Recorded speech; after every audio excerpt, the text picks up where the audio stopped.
makna penyakit di sini, sebagian ulama itu menyebutkan ada maknanya riya, sombong. Tapi ada dalam kitab tafsir surah khusus surah Baqarah, dalam kitab Taisir fi usul tafsir, innal marda fi qulubil munafiqin marda aqidatihim. Jadi sesungguhnya sakit di dalam hati orang munafik itu adalah sakit akidahnya. Ada nih orang yang baru sadar di saat usia-usia dia mungkin udah tua itu usianya, sementara sebelumnya itu udah banyak kali maksiatnya tuh, di saat apa itu baru dia sadar, Ustaz.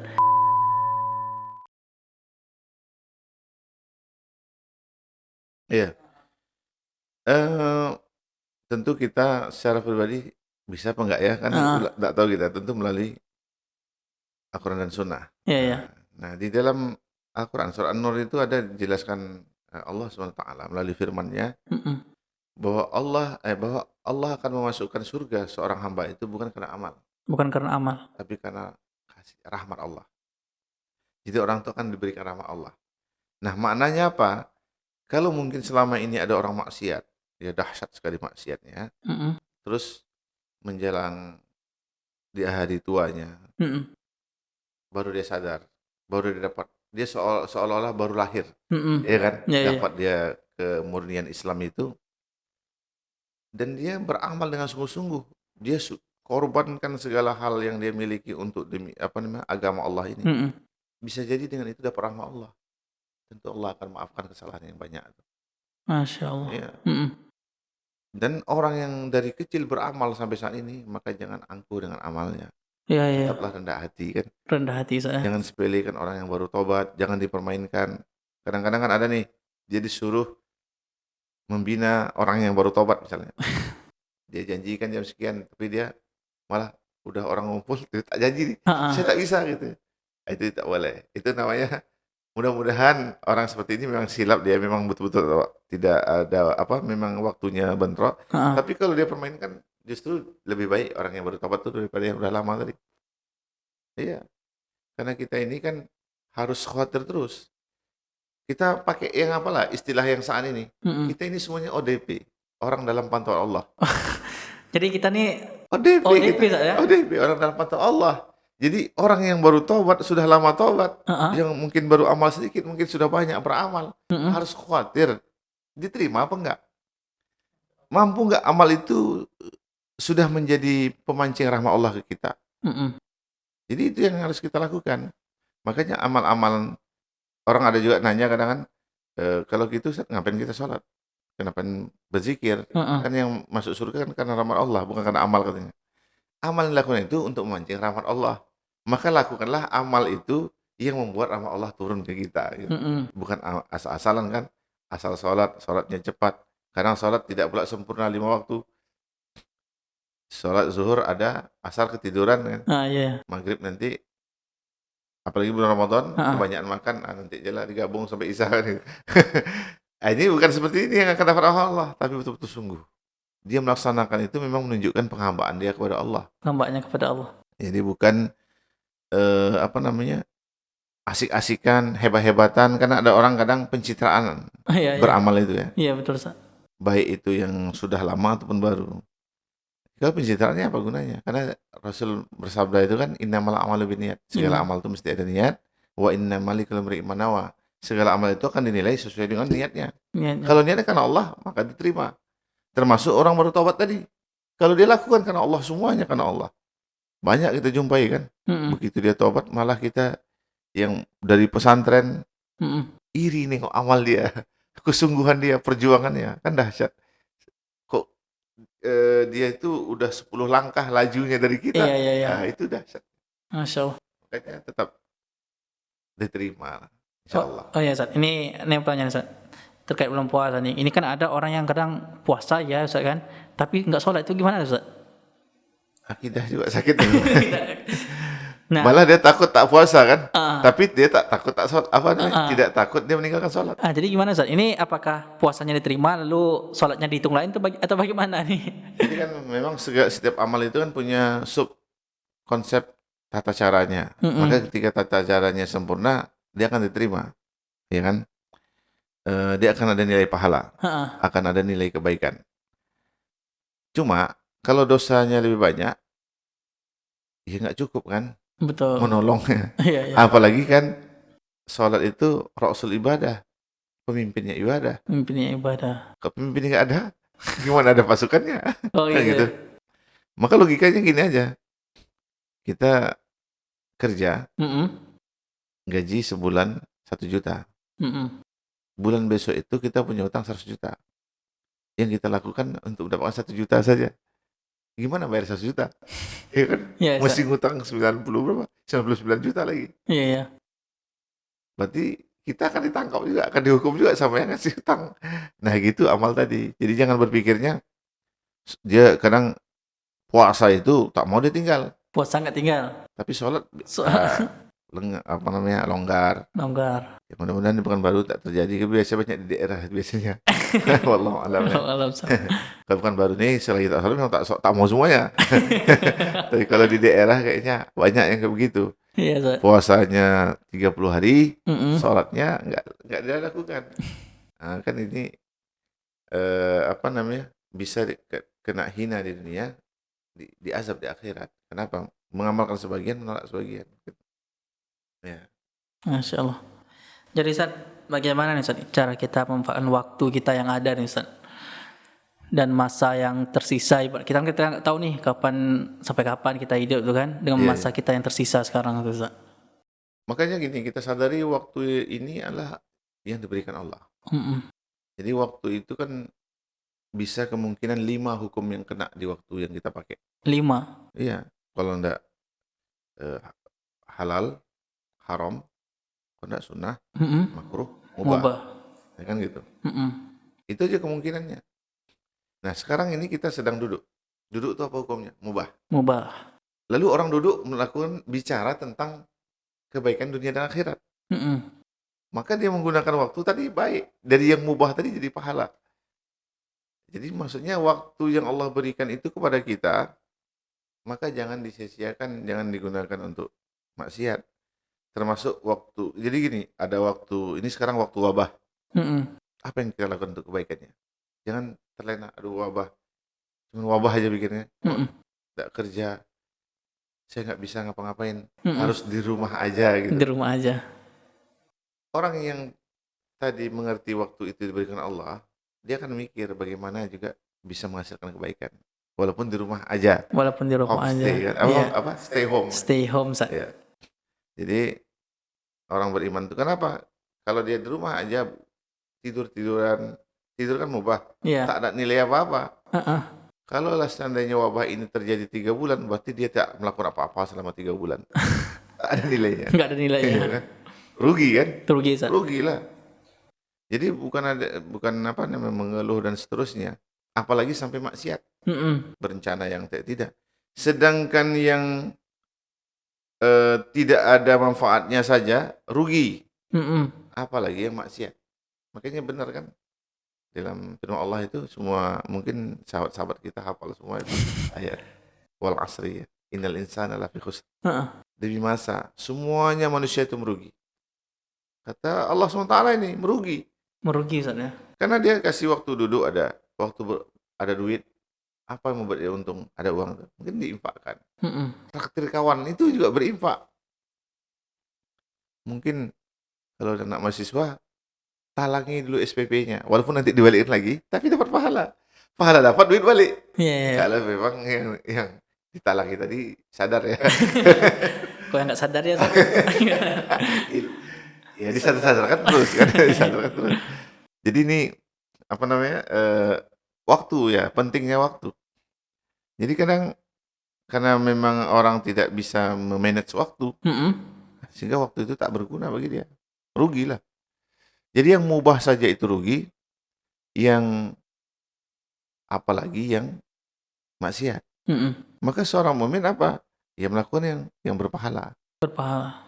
Kita mau kan bicara mubah kan? Iya, iya. Tapi bagaimana bicara itu dapat pahala? Bicara yang baik. Sebagaimana kita lakukan saat ini. Masya Allah. Dan Tadi sesuatu yang mubah itu jadi pahala jadinya Ustaz ya. pahala. Ucapan sepatah kata kebaikan itu lebih baik daripada luasnya langit dan bumi. Masya Allah. Jadi kan kita ayo Misalnya, ayo puasa, Heeh. ayo puasa.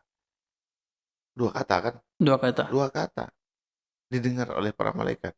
Kita mengajak orang kebaikan. Itu lebih baik dari luas langit dan bumi.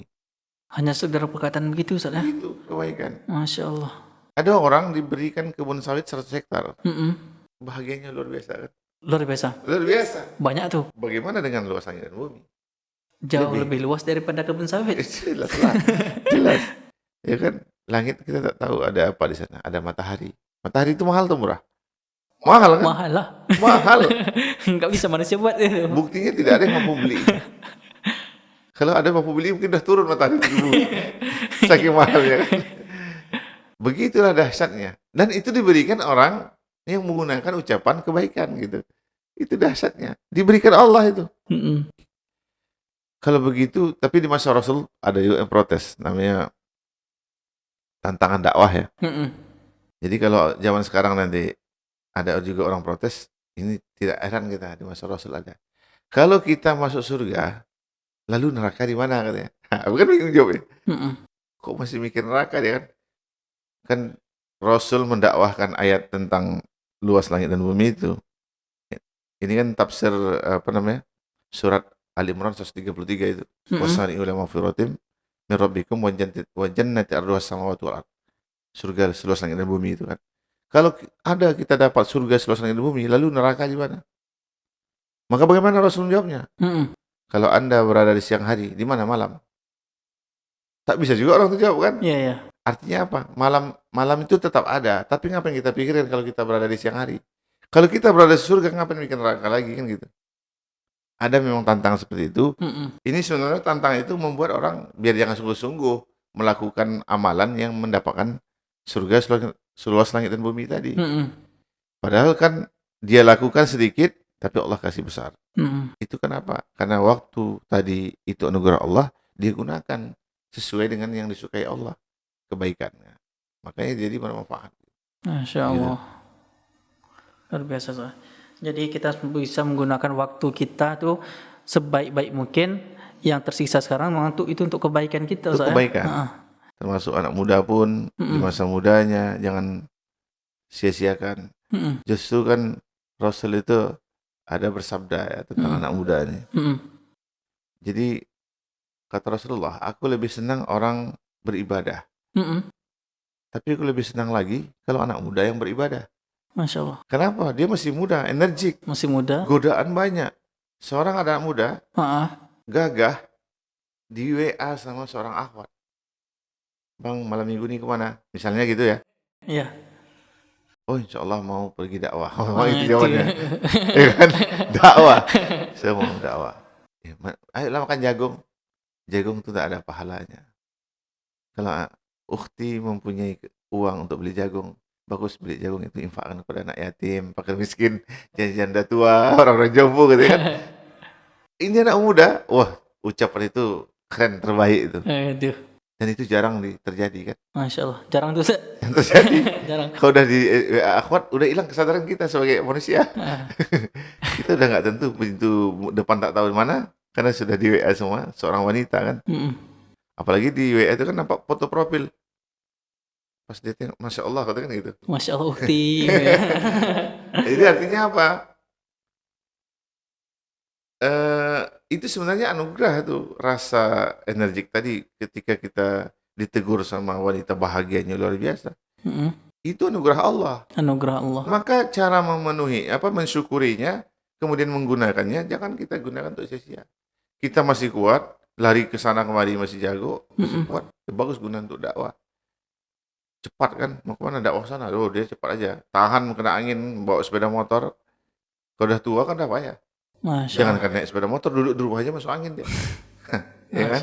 Makanya harus senang anak muda yang tadi gagah, energik, tenaganya itu over gitu. Tapi dia gunakan semuanya untuk jalan Allah. Maka Rasul sangat senang gitu. Masya Allah, luar biasa sekali Ustaz. Ternyata Rasulullah lebih senang seorang pemuda yang beribadah ya. Iya, luar biasa. Masya Allah, luar biasa sekali Ustaz. Baik Ustaz, ini sebagai closing statement-nya Ustaz. Ada nggak nih Ustaz pesan-pesannya nih Ustaz untuk teman-teman yang menyaksikan video ini? Ya, jadi kepada kawan-kawan yang yang insya Allah subscribe Iya. video kita ini, Subscribe.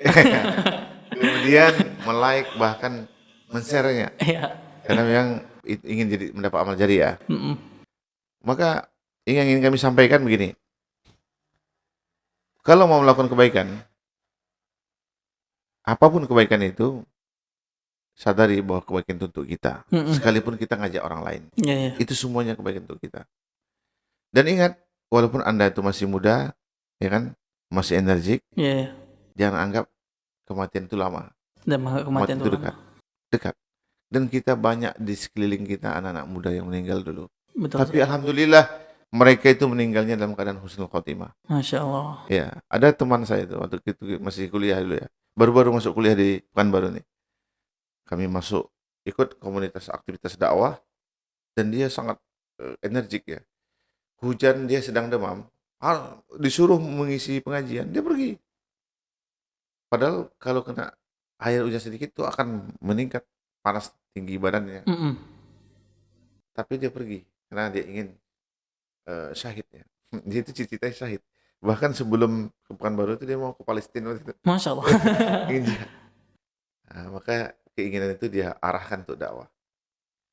Jadi pada saat dia meninggal itu setelah membuat kegiatan besar, kegiatan dakwah yang besar, mengundang para tokoh, dialah ketua panitianya, sedang bicara dengan pembicaranya strategi besok dalam menyampaikan dakwah. Baru sedang ngomong tumbang dari kursi seperti ini, langsung meninggal. Dan anehnya lagi, ketika dia mau dimakamkan, dia dimakamkan di Sumatera Utara sana ya. Daerah, kalau mungkin orang tahu tempat orang Sulu itu Besilam, di sana itu keluar darah dari mulutnya, tiba-tiba nyembur darah. Maka para ulama di situ menafsirkan itu darah syahid katanya. Jadi darah itu nanti saksi dia nanti di akhir. Karena orang syahid kan syuhada, pakaiannya kena darah itu tidak boleh dicuci. Yeah. Itu untuk saksi. Dan kawan kita itu alhamdulillah dapat. Dia masih muda. Umurnya waktu itu paling 20-an. Jadi darah tadi bagaimana bisa keluar dari Ustaz? Tiba-tiba pas mau masukkan makam, dia kan tidak ada penyakit latar belakang darah ya. Tiba-tiba nyembur darah dari mulutnya. Dan aromanya wangi. Saya sempat ke kuburannya sana. Memang maksudnya nikmat.